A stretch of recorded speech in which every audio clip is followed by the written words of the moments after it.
Kwa heka zangu mbili hizi nakadiria kuvuna kiasi cha magunia 28 mpaka 30.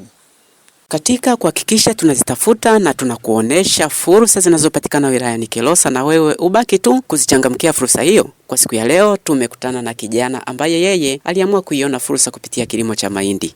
Yeye mtaji wake ulikuwa ni mdogo sana wa kufanya kilimo cha mahindi, lakini anaeleza alivyofanya. Kwenye kukodi hapa, haya mashamba ya milimani tunakodi kwa kiasi cha shilingi 50,000.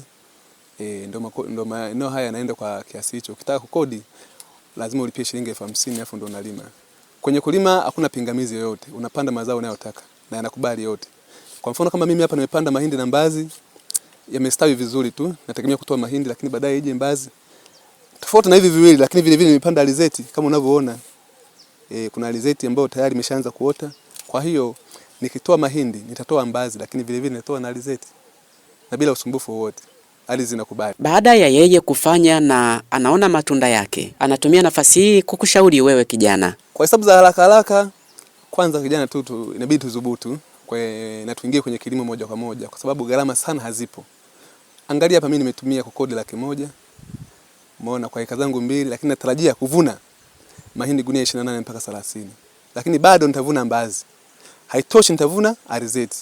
Kwa kama kijana ukizubutu kuja kulima, kilimo kinatoa kwa kweli.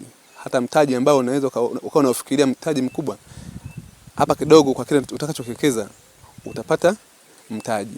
Hiki ndicho usichokijua kuhusiana na ardhi ya Kilosa. Ardhi ya Kilosa kwa kweli inakubali kwa kila zao. Kwa kweli tuseme kwamba kama unahitaji mtaji basi uje Kilosa.